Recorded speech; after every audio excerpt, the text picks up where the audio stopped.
3주에 걸쳐서 하늘에 속한 모든 신령한 복에 대해서 우리가 함께 말씀의 은혜를 나누고 있습니다. 사도 바울은 그 하늘에 속한 모든 신령한 복을 주신 성삼위 하나님을 찬양하고 있는 그 이 위대한 이 고백에 관하여 은혜의 말씀을 또 우리는 계속해서 지금 나누고 있죠. 자, 오늘 우리가 읽은 본문의 말씀은 하나님께로부터 이 하늘에 속한 신령한 복 세 번째에 해당하는 말씀이다. 그렇게 말씀드릴 수 있어요. 첫 번째는 뭐였냐면 성부 하나님께서 창세 전에 우리를 선택하시고 예정하신 복에 관한 찬양의 내용이었습니다. 그리고 두 번째는 뭐였냐? 성자 예수 그리스도로 말미암아 그의 피로 속량 곧 죄 사함을 입은 복에 관한 찬양의 내용이었어요. 이제 오늘 세 번째 본문을 통해서 오늘 우리가 함께 살펴볼 것은 성령 하나님으로부터 인치심을 받은 복에 관한 찬양의 내용입니다. 성부, 성자, 성령 삼위일체 하나님의 그 영광스러움을 찬양하는 내용이라고 볼 수 있는 것이죠. 다소 우리가 좀 이 단어들이 낯설 수도 있고 익숙하지 않은 단어들이 표현되고 있어요. 성령 인치심을 받았다, 성량을 받았다, 이런 말들이 우리에게 좀 어색하게 들릴 수도 있어요. 그러나 이와 함께 말씀을 풀어가면서 이 뜻의 의미들을 우리가 한번 이제 살펴보면 좋겠어요. 진리의 말씀 곧 그의 너희의 구원의 복음을 듣고 그 안에 믿어 약속의 성령으로 인치심을 받았다. 성령으로 인치심을 받았다. 이게 도대체 무슨 말일까? 우리가 함께 이제 말씀을 통해서 한번 살펴보도록 하겠습니다. 자, 그렇다면 이제 이러한 복은 누가 받는 복이라고 말씀하고 있는가? 성부, 성자, 성령을 통해서 주신 이 하늘에 속한 모든 신령한 복은 어떤 사람들이 받는 것인가? 오늘 13절 말씀을 우리 같이 한번 읽어봅니다. 13절 시작. 그 안에서 너희도 진리의 말씀 곧 너희의 구원의 복음을 듣고 그 안에서 또한 믿어 약속의 성령의 인치심을 받았으니 아멘. 오늘 말씀에 보면 진리의 말씀 또 구원의 진리의 말씀이 뭐냐? 곧 구원의 복음을 듣고 또 믿어 구원받은 사람이 뭘 받는다고요? 약속의 성령으로 인치심의 복을 받는다 말씀하고 있어요. 한마디로 말하면 듣고 믿어 구원받은 사람들, 듣고 믿어서 구원받은 사람이 약속의 성령으로 인치심을 받는 그 복을 누리게 된다. 그렇게 말씀하고 있습니다. 자, 약속의 성령이라고 그렇게 표현하고 있죠. 약속의 성령. 이 약속의 성령이라고 한 것은 이미 우리에게 약속되어 있었다라는 의미예요. 그러니까 앞으로 너희가 받을 것이다. 미래적인 그러한 내용이 아니라 이미 우리에게 약속되어 있었다라는 것입니다. 여러분, 사실 우리 모든 인류는 어떻습니까? 자신들에게 있는 이 죄악 때문에 자신 스스로가 이 의의 길로 가지 못하는 불행한 인생들이었다는 거죠. 오늘 저와 여러분들의 과거의 인생이 그런 인생이었어요. 우리 스스로가 의의 길로 나아가지 못하는 죽음과 사망의 길로 갈 수밖에 없는 그런 불행한 인생들을 오늘 우리는 살아왔었단 말입니다. 그런데 하나님이 저와 여러분들을 그렇게 지옥으로 가는, 사망으로 가는, 어둠의 길로 가는 저와 여러분들을 우리 하나님이 불쌍히 여기셔서, 어떻게 여기셔서? 불쌍히 여기셔서 우리를 도와주시는 누구를 보내시겠다는 거예요? 성령을 보내시겠다고 약속하신 거예요. 우리를 어떻게 보셨다고요? 불쌍히 여기셔서 우리를 도와주시는 성령을 보내주시겠다고 하나님이 약속하셨다는 것입니다. 그리고 이제 부활하여 승천하신 예수님은 어떻게 오셨습니까? 성령으로 마가 다락방에 모여서 기도하며 기다리는 그 120명의 성도들에게 성령으로 임하셨습니다. 성령을 받은 그들은 능력과 권세를 힘입어서 어떤 삶을 살았습니까? 교회를 세웠어요. 그리고 많은 사람들을 하나님의 복음의 길로 인도했단 말입니다. 자, 이제 이 예수 그리스도는 성령으로 여전히 우리와 함께 하시고 우리의 삶에 역사하심을 여러분 믿으시기 바랍니다. 그러므로 누구든지 예수님을 믿는 사람에게는 보혜사 성령님이 함께 하심을 믿으시기 바랍니다. 오늘 우리는 누구와 함께 하신다고요? 보혜사 성령님이 우리와 함께 하십니다. 회개하여 예수 그리스도를 영접한 사람은 성령의 그 인치심을 받은 하나님의 자녀가 되었다라는 것입니다. 오늘 저와 여러분 누구의 자녀가 되었습니까? 하나님의 자녀예요. 여러분 날마다 하나님의 자녀임을 고백하며 사십니까? 진짜로요? 네, 믿겠습니다. 매일매일 순간순간 나는 하나님의 자녀다. 나는 하나님의 자녀다. 라는 이 진리, 이 고백, 이것이 우리를 살게 하는 능력이 된다는 것입니다. 그러므로 우리는 내 속에 인격적으로 거하고 계시는 그 성령을 통해서 우리의 신앙이 흔들리지 않고 견고하게 세워져 나가는 그런 하나님의 자녀, 믿음의 삶을 살아가는 저와 여러분이 되어야 할 줄로 믿습니다.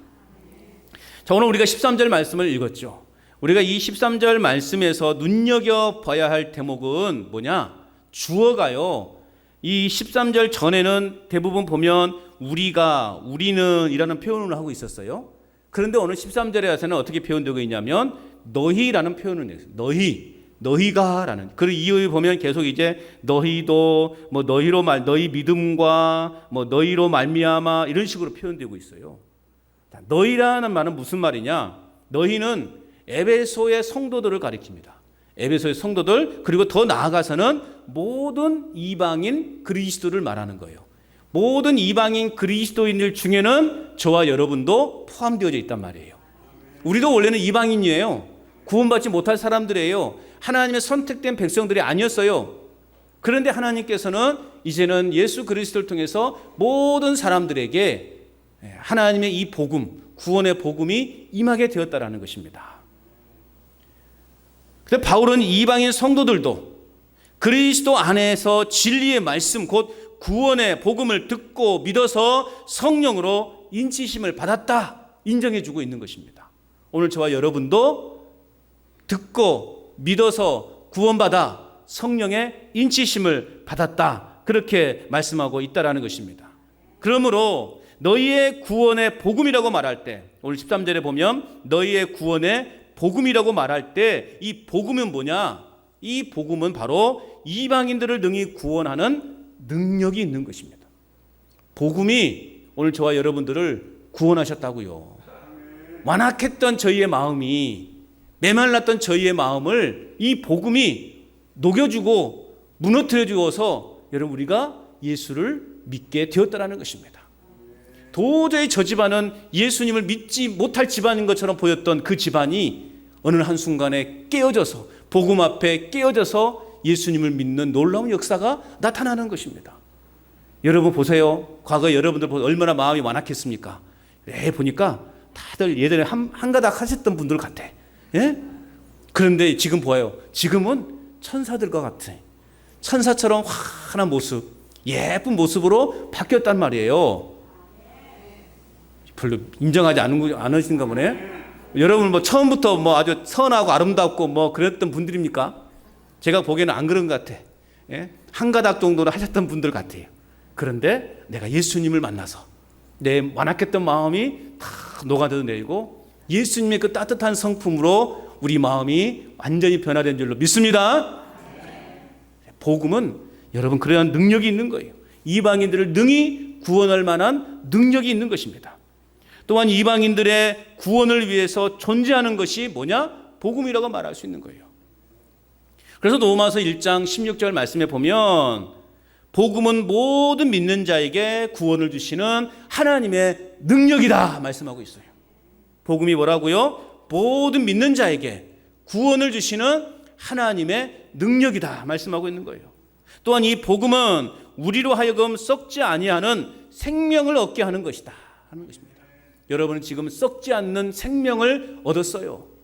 이 땅의 모든 것들은 다 썩게 되어 있습니다. 심지어 우리 육신도 썩게 되어 있어요.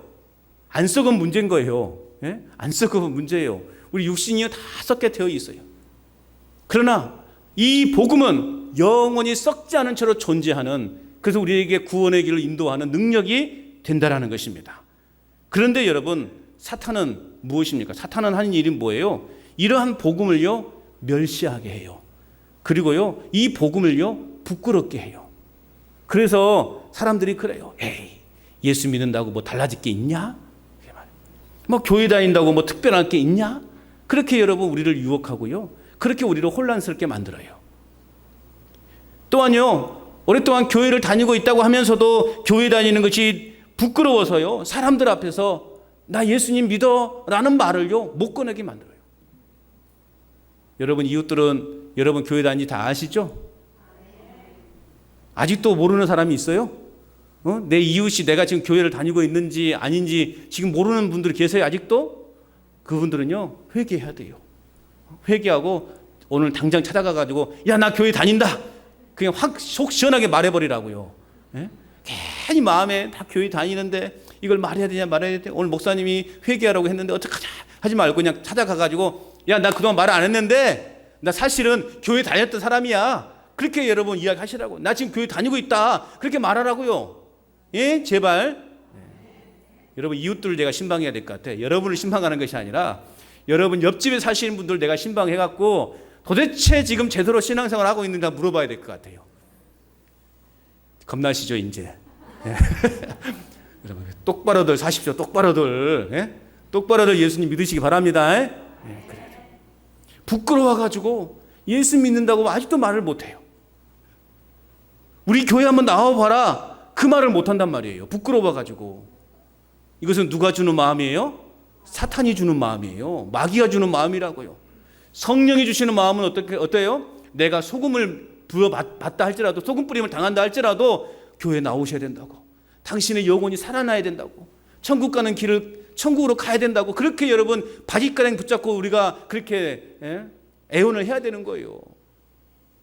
그게 성령이 주시는 마음이에요. 성령이 주신 마음이 아니면 사탄이 주는 마음이기 때문에 우리는 부끄러워요. 제가 예전에 말씀드렸잖아요. 예전에 교회에서 70 넘으신 분이 세상에서 많이 배우셨던 분 같아요. 막 시도 쓰시고 그런 분이에요. 그런데요, 교회 앞에 오면 꼭 품에서 뭘 꺼내. 보면 신문지로 돌돌 몰아고 성경책을 꺼내 이제. 아니 왜 어르신 왜 그렇게 다녀요 했더니 아직 친구들이 나 교회 다니는지를 모른다고. 그래가지고 성경책 들고 오면 친구들이 놀릴까 봐 신문지로 꼴돌 몰아가지고요 품에 딱 넣어가지고 이렇게 와요 교회를. 그러니까 교회 문 앞에 와서 이제 그걸 풀어가지고 이렇게. 그랬더니 그분이 교회에서 막 훈련 받고 그 70 넘은 어르신이 다 교회 성경 공부하고 양육 받고 또 세례까지 받으시는 것은 당당하게 들고 다니시더라고요. 과거에는 사단이 그 마음을 지배하고 있으니 당당하게 드러내질 못하는 거예요. 그런데 이제 그가 성령의 이끄심을 받으니까요 당당하게 성경책을 이제는 손에 딱 들고 딱 이렇게 다니더라고요. 이렇게 봐라 나 봐라 봐라 이렇게 다니고 이렇게 나 봐라 나 교회 간다 그렇게 오시더라고요. 여러분 성령의 이끄심을 받으시길 바랍니다. 여러분 우리는 이러한 마음들을 복음의 능력을 힘입어서 극복해 나아가야 되는 것입니다. 당당하게 나는 예수님 믿는 사람이다 라고 그렇게 우리는 말할 수 있어야 되고요. 그렇게 우리가 말하려면 그만큼의 내 삶이 하나님 앞에서 부끄럽지 않아야 되겠죠. 그렇지 않으면 더 욕먹는 거예요. 우리가 그렇게 살지 못하기 때문에 내가 부끄러워서 말을 못하는 거예요. 사실은 우리가 오늘부터라도 당당하게 정말 과거의 내 성격과 성품을 다 내려놓고 이제는 하나님의 자녀답게 사람들 앞에 당당하게 나 예수님 믿는 사람이라고, 우리 간전 제1교회 한번 와보라고, 얼마나 행복한지 아냐, 야 얼마나 시원한지 아냐. 시원해요 안 시원해요? 시원하잖아요. 아버지만큼 시원한 곳이 어디 있습니까? 그래서 여기서 시원하고 우리 교회 정말 시원하다고. 다른 교회는요 다 키지 못해, 전기세 아까워가지고. 근데 우리 장로님 마음이 넓으셔가지고요 막 그냥 에어컨 막 키라고 그렇게 하고 양쪽에 막 그냥 빵빵하게 틀어놓친 거 아닙니까? 교회 오면 시원하다고. 그래서 교회를 데리고 오셔야 돼요. 이 더운데 그냥 그 집에 처박히지 말고 교회 오시라고. 시원하게 얼마나 좋냐고. 당당하게 성령의 이끄심을 받은 대로 여러분 행동하시기를 축복합니다. 바울은 에베소 교인들이 그와 같이 놀라운 복음을 들었다 말하고 있어요. 들었다. 그들이 복음을 들었다. 복음을 들었을 때 예수를, 그리스도를 믿었다 말하고 있는 것입니다. 여러분 말씀을 들음이 없이는요 믿을 수가 없어요. 말씀이 듣지 않은데, 들리지 않는데 어떻게 믿을 수 있냐고요. 구원도 얻을 수 없는 거예요. 그렇기 때문에 신령한 하늘에 속한 복은 바로 진리의 말씀을 듣는 데서부터 시작이 되는 것입니다.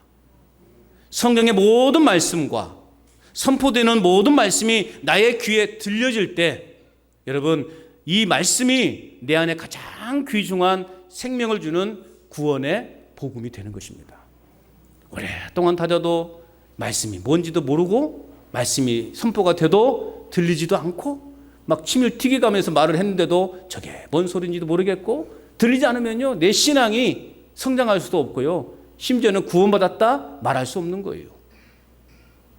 제 말 잘 들리죠? 이제 됐습니다. 일단 들리니까 제가 어떤 말을 해도 여러분이 이제 마음으로 받아들이시면 되는 거예요. 제가 여기서 뻘말 하겠습니까? 나쁜 말 하겠습니까? 거짓말 하겠어요? 제가 여기서 뭐 성경의 말씀을 왜곡해서 내 마음대로 내 아이의 복음을 만들어서 이단처럼 여러분에게 설명하겠습니까? 말씀 그대로를 전하는 거예요. 여러분들이 아멘으로 받아들이시면 그것이 내 삶의, 내 신앙의 약이 되는 거예요. 내 영혼을 살리는 약이 되는 것입니다. 반대로 말씀을 듣지 못한 사람은 어떻게 되겠어요? 하나님으로부터 점점 멀어지게 될 수밖에 없어요. 구원의 복음과는 거리가 먼 인생이 되고 마는 거예요. 오늘을 살아가는 많은 사람들은 각자 자기들만의 복음이 있어요. 하나님이 가르쳐 주신 복음이 아니라 나의 복음, 내가 만들어 놓은 복음을 가지고 살아간다고요. 예수님 당시에 바리새인들과 서기관들이 그런 자들 아니었습니까?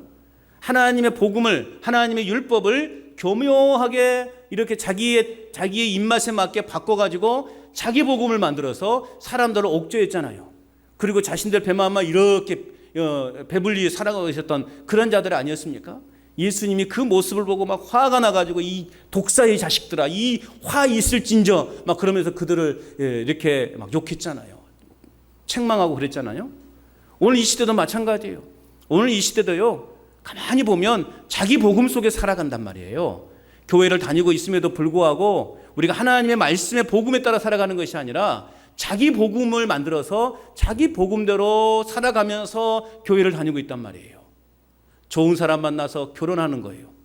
좋은 학교에 들어가고 또 좋은 직장에 들어가고 또 남들이 누리지 못하는 호화스러운 생활을 하고자 하는, 이것이 다 자기 복음이라는 거죠. 건강하게, 누구보다도 건강하게 살아가려고 얼마나 사람들이 요즘 많이 노력합니까, 여러분? 자기들만의 복음을 위하여 얼마나 많이 투자하고 노력하며 사는지 몰라요. 그렇기 때문에 인간의 가장 근본적인 이러한 죄와 사망으로부터 자유를 얻을 수 없는 그러한 인생을, 불행한 인생을 살고 있는 겁니다. 여러분, 오늘 우리가 예수 그리스도의 복음 듣기를 소홀히 한다면, 또 그 복음 듣기를 우리가 거절한다면 이보다 더 슬프고 비극적인 삶이 없다라는 거 여러분 꼭 기억하시기를 바랍니다. 오늘 아침에도 아동부 예배 나누면서 사울과 다윗의 차이점이 뭐냐 물으니까요, 제일 막내가 당당하게 이야기하더라고요. 예, 사울은 하나님을 믿지 않았고요, 다윗은요 하나님을 믿었어요.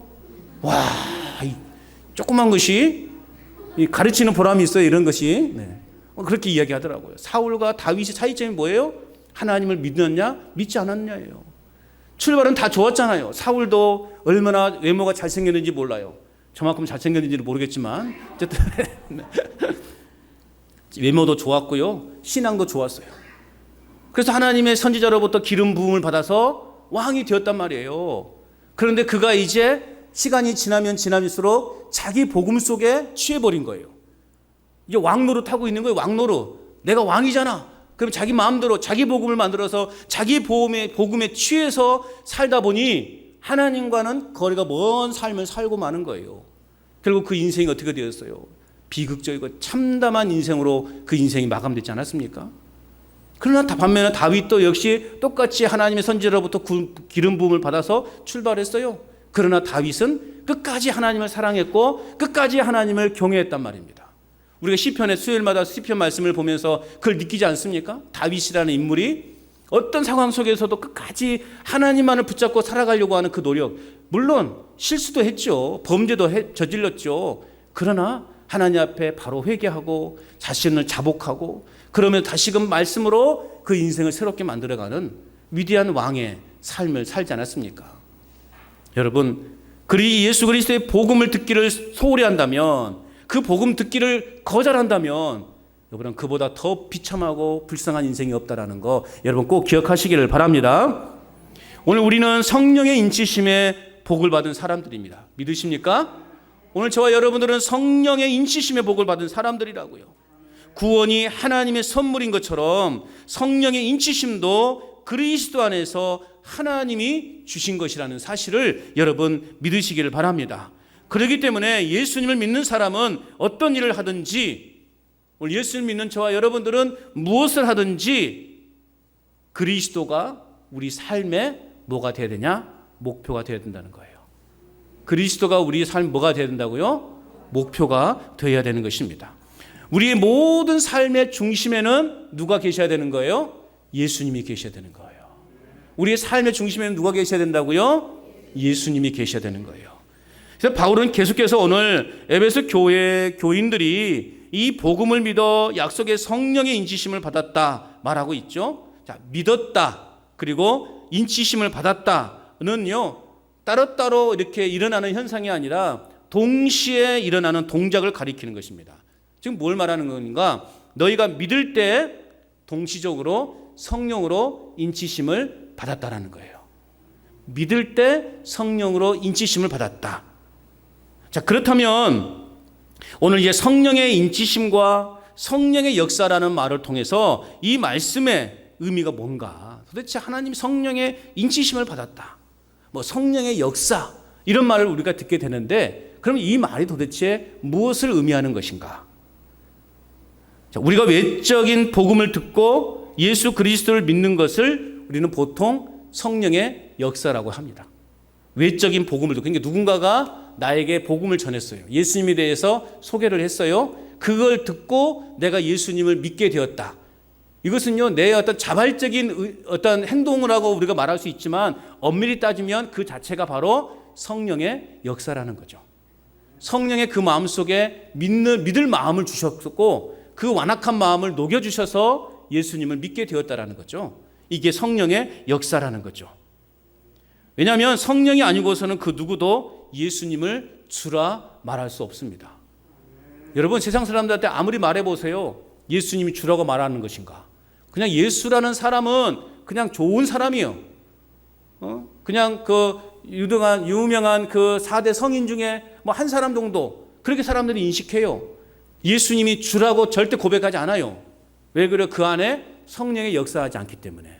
그런데 우리는 목에 칼이 들어와도 예수님을 주라고 인정합니까? 안 합니까? 진짜로 해요? 네. 왜요? 성령의 역사를 우리는 지금 경험하고 있기 때문에 그러는 거예요. 그래서 우리는 예수 그리스도를 영접하는 순간 성령의 인치심의 역사가 시작이 된다라는 말이에요. 물론 예수 그리스도를 믿고 점점 은혜를 받으면서 이 성령의 인치심을 더 뜨겁게 경험하는 그런 사람도 있기는 해요. 또 사람에 따라서 어떤 사람은 믿는 순간부터 막 성령의 막 강한 그런 인치심을 경험하는 사람이 있는가 하면, 또 신앙의 성장과 성숙을 위해서 열심히 공부하고 노력하고 하면서 이제 경험하는 사람도 있다라는 것이죠. 근데 어찌됐든 어느 순간에 강한 성령의 터치가 있을 때 우리는 그걸 뭐라고 말하냐면 성령 세례다, 그렇게 말해요. 성령 세례다. 자, 그렇다면 또 이제 이야기를 나눠봐요. 성령을 경험하고 성령을 체험한다라는 것은 무엇을 말하는 거예요? 우리가 성령을 경험했다, 성령을 체험했다.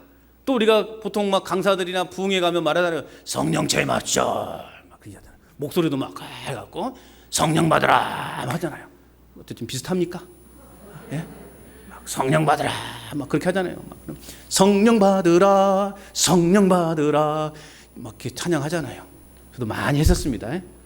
도대체 이 성령을 받는다는 게 뭔가? 성령을 체험한다는 게 도대체 뭔가? 괜히 이런 성령 체험, 막 성령의 역사 이런 것들을 말하면요, 처음부터 사람들은요, 대부분 사람들은 거부 반응부터 일어나요.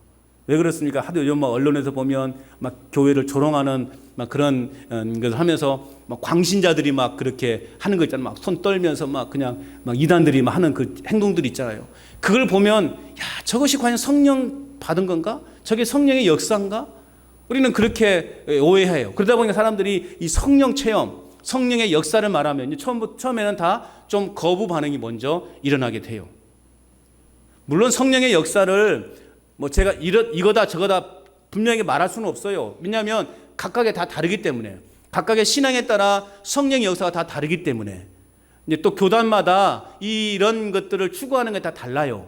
이제 저희 정통 교단, 저희 통합 측 교단에서는 아무래도 조금 약간 그렇게 막 그냥 무분별하게 그렇게 하진 않아요. 물론 우리 교단 중에서도, 교단의 목사님들 중에서도, 교회 중에서도 막 그렇게 성령에 뜨겁게 강조하는 교회도 있죠. 그러나 저는 개인적으로 그렇게, 물론 성령의 역사를 제가 거부하지는 않지만 그래도 우리가 좀 질서 있게 하자. 질서 있게, 공동체, 물론 공공의 우리가 삶 우선순위로 하자. 저는 그런 주장을 하고 있어요. 그래서 우리가 성령의 은혜를 경험하되 교회 질서를 어지럽히지는 말자. 왜냐하면 이 성령의 은사, 이런 모든 은사는 공동체를 위해서 먼저 존재하는 거예요. 내가 은혜를 받았다고 내 마음대로 막 내 뜻대로 막 해버리면 어떻게 되겠습니까? 다른 사람들이 부담스러워해요. 그러니까 그 사람들이 또 저 사람 가면 또 저럴 건데 그런 마음이 들면서 교회 오는 것을 꺼려하게 됩니다. 이것은 올바른 것이 아니에요. 물론 우리 교회 전체가, 우리 성도들 전체가 다 막 그냥 불로 하고 외치고 막 주여 삼창해 가면서 막 성령의 춤을 추면서 그렇게 하는 교회라 그러면 똑같겠지만, 그러지 않는 경우라면 우리는 절제할 수 있어야 됩니다. 그래서 우리는 아무튼 성령의 역사, 성령을 체험했다는 것이 뭐냐? 그러면 성령의 체험했다는 것은 뭐냐? 제가 아주 쉽게 말씀을 드리려고 그래요.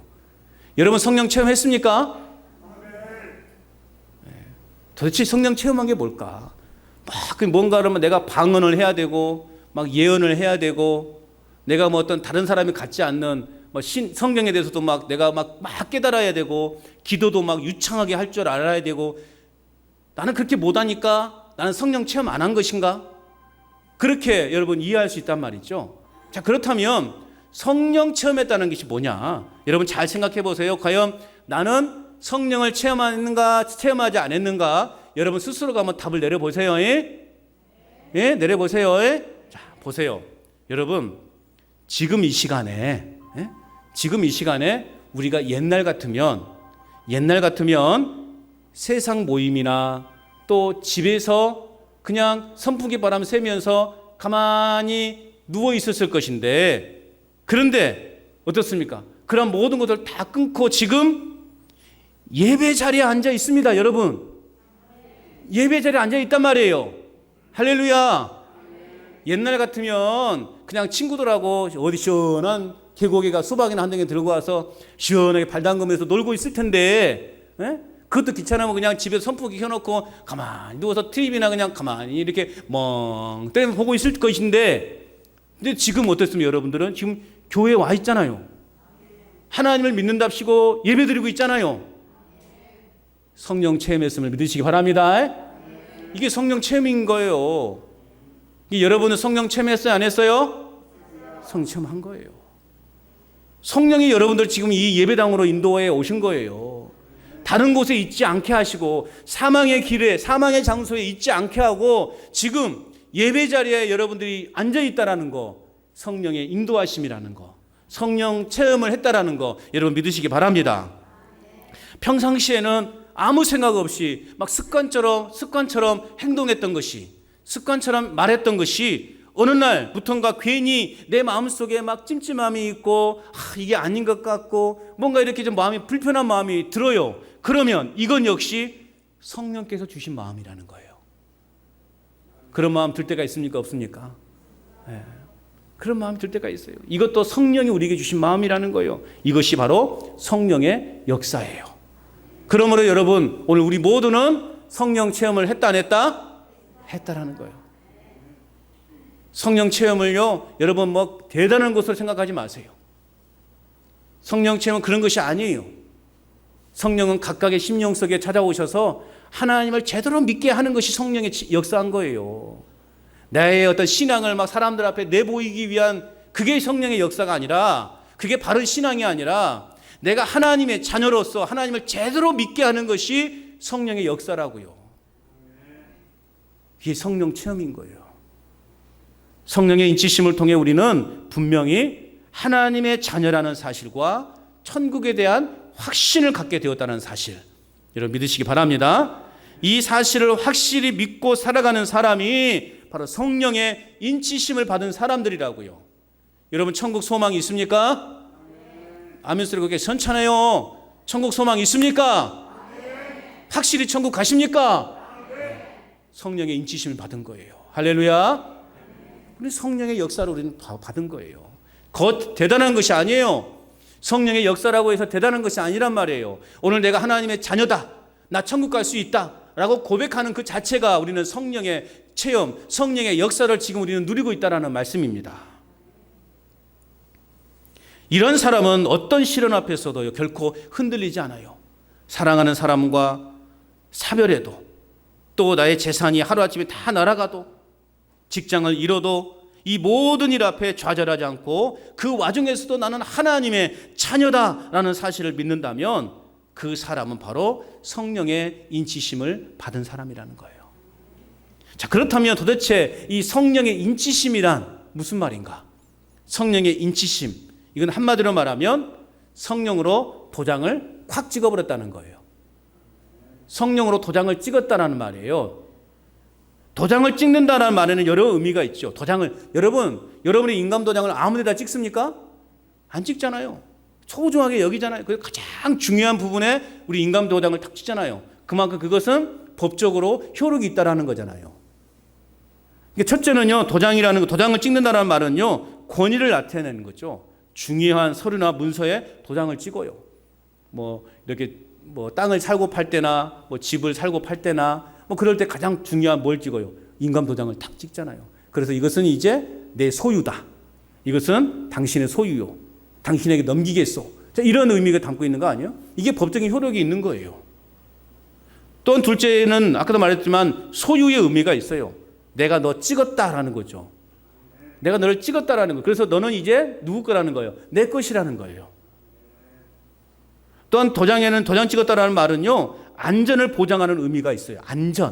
안전을 보장해요. 이 봉인이라는 것이 있어요. 우편물을 보낼 때 봉인. 그래서 이 풀을 붙이는 그곳에 도장을 탕 찍어요. 풀을 붙이는 그곳마다 도장을 꽝꽝 찍어요. 편지 봉투에 이렇게 찍어요. 이건 뭘 의미하는 거예요?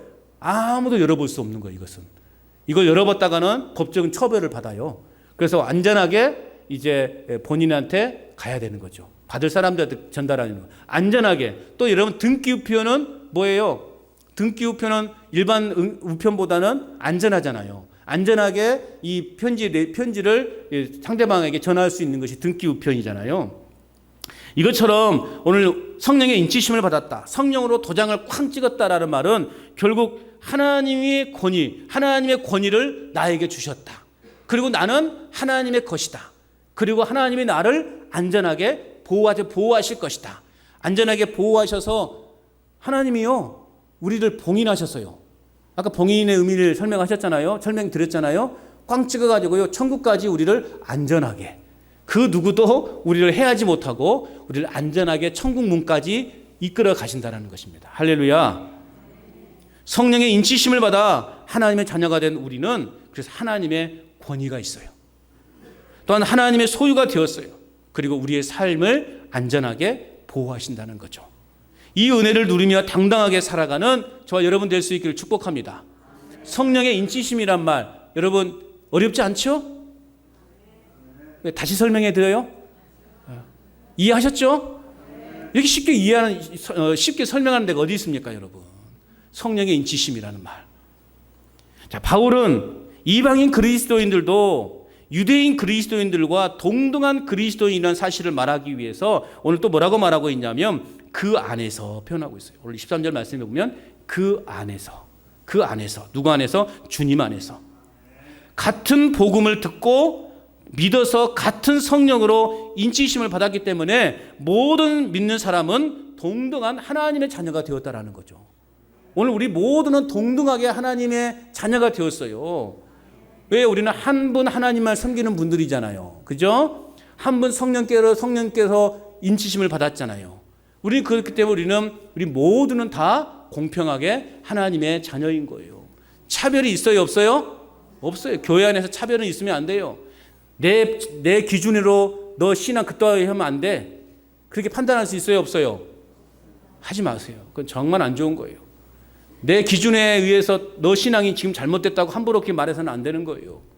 너는 왜 그거밖에 못하냐? 그 말 하면 안 돼요. 하나님 보실 때는 다 똑같아요.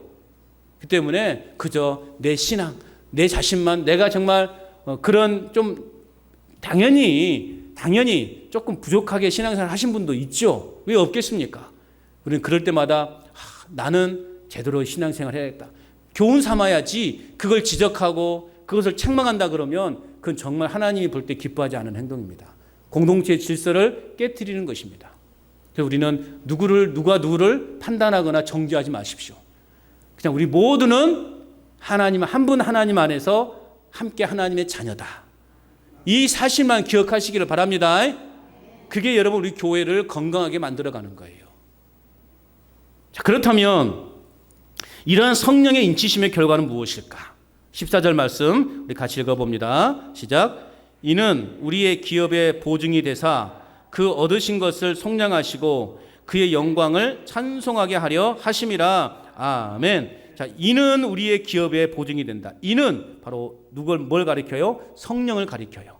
성령은 우리의 기업의 보증이 되신다는 거예요. 보증이 되신다. 기업이라는 것은 뭐예요? 기업. 이 기업이라는 단어의 의미는 상속, 유산, 또 소유, 재산 뭐 이런 등을 의미합니다. 이게 본문이 말하는 기업은 결국 마지막 때에 예비하신 구원을 가리키는 거예요. 이 기업은 마지막 때에 이루어질 구원. 이게 바울은 다른 곳에서는 이 기업을 뭐라고 표현하고 있냐면 하나님의 나라로 표현하고 있어요. 또 예수님은 복음서에서 이걸 뭐라고 표현하고 있냐면 영생이라고 표현하고 있어요. 영생, 하나님의 나라, 또 기업, 천국, 이것을 한마디로 말하면 다 천국인 거죠. 그렇게 여러분 성경 이해하면 돼요. 그렇기 때문에 기업은 완성될 하나님의 나라에서 영생과 함께 주어질 모든 복을 총망라한 개념이다. 이 기업은 하늘에서 받을 만한 모든 복을 다 받을 수 있는 것이다. 어떻게 제가 표현할 수가 없네. 더 이상 어마어마한 것을 받는 것이라는 거죠. 그렇기 때문에 기업이 완성될 때 기업을 우리는 하나님께서 우리에게 보증해 주셨으니 우리는 늘 감사하며 찬송하며 살아가야 되는 거예요. 이 기업은 썩지 않냐고 쇠하지 아니하는 영원한 기업이라는 거죠. 세상의 물질과 세상의 그런 금은 보화는요 썩게 되어 있어요. 사라질 때가 있다고요. 그러나 이 기업은 영원하다는 것이죠. 여러분, 어떤 사람이 엄청나게 많은 유산을 상속받았어요. 그가 가진 재산은 우리가 상상할 수조차 없는 어마어마한 그러한 금액입니다. 여러분, 그렇다고 그 기쁨과 행복이 영원할 수 있습니까? 내가 부모로부터 어마어마한 유산을 이렇게 받았다 할지라도 그 사람이 누리는 그 기쁨과 행복이 영원하겠냐고요. 시편 49편 12절 말씀에 보면 사람은 존귀하나 장구하지 못하며 멸망하는 짐승 같도다. 다시 말하면 사람이 제 아무리 영화를 누린다 해도 죽음을 피할 수 없으니 결국 미련한 짐승 같다라는 거죠. 이게 우리의 인생인 거예요. 우리도 어차피 죽을 인생이라는 거예요. 동물도 죽습니까? 안 죽습니까? 죽어요. 짐승도 죽어요. 우리도 죽어요. 일반 같다라는 거예요. 사람이 생명이 있을 때만 존귀한 존재라는 거예요. 그 인생은 영원하지 못하라는 것입니다. 언젠가는 죽게 될 우리의 허무한 이 인생, 반드시 죽음이라는 것이 오는데 사람이 죽는다는 것에서는 짐승과 다를 바 없다라는 말이에요. 얼마나 허무한 인생입니까? 그러므로 여러분, 우리는 이 땅에서 언젠가는 썩어 없어질 것들만 바라보고 살아갈 것이 아니라 영원히 썩지 아니하고 쇠하지 아니하는 영원한 기업을 소망하며 살아가는 저와 여러분 될 수 있기를 주의 이름으로 축복합니다. 사도 바울은 성령을 뭐라고 표현하고 있어요? 우리 기업의 보증이라고 말하고 있어요. 보증. 보증이라는 말은 뭐예요? 담보, 저당, 계약금. 이 보증이라는 단어만 들어도 막 치가 떨리는 분들이 계셔요. 얼마나 많이 있었습니까? 이 보증 때문에 마음에 상처를 안고 살아가는 사람들, 관계가 깨어지고 뭐 형제간에도 관계가 깨어진 그런 사람들이 얼마나 많아요. 그래서 이 보증이라는 말은 왠지 싫은데 성경에 보니까 괜히 또 나와. 기분 나빠. 성경 안 봐. 그러지는 마세요. 오늘 말하는 보증이 무엇인가? 자, 성령께서 우리의 보증이 되셨다는 말은 무슨 말인가?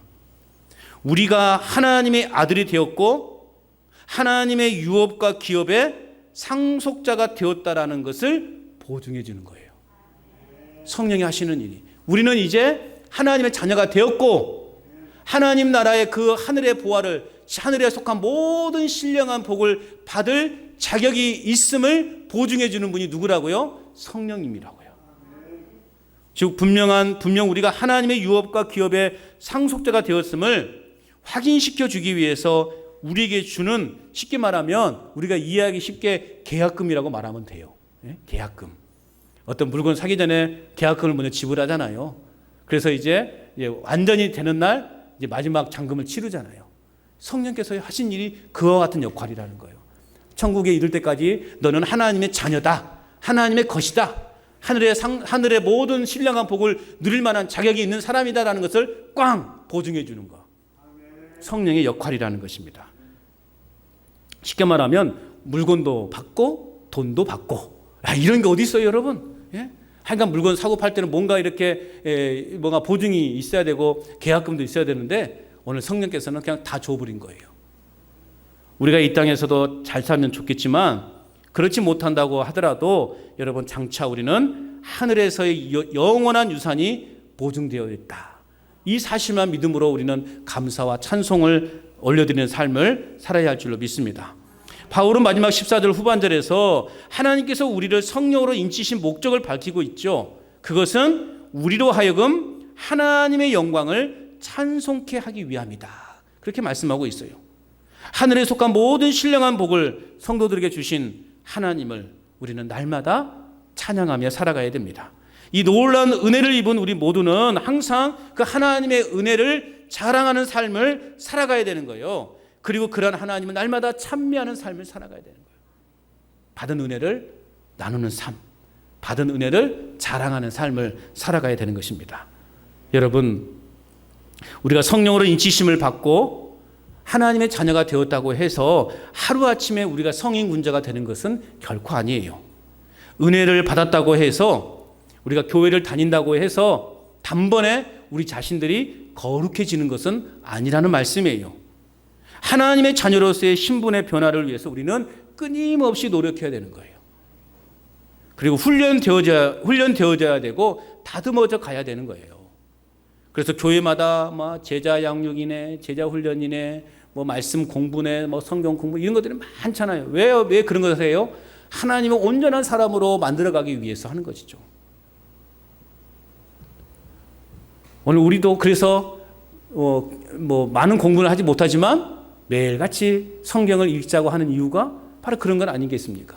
내가 온전한 사람으로, 하나님의 온전한 사람으로 다듬어져 가는 과정이다. 만들어가는 과정이다. 그래서 우리가 말씀을 통해서 우리의 삶을 점검하고 우리의 삶을 하나님의 사람으로 온전히 만들어가는 그런 기회가 되는 것입니다.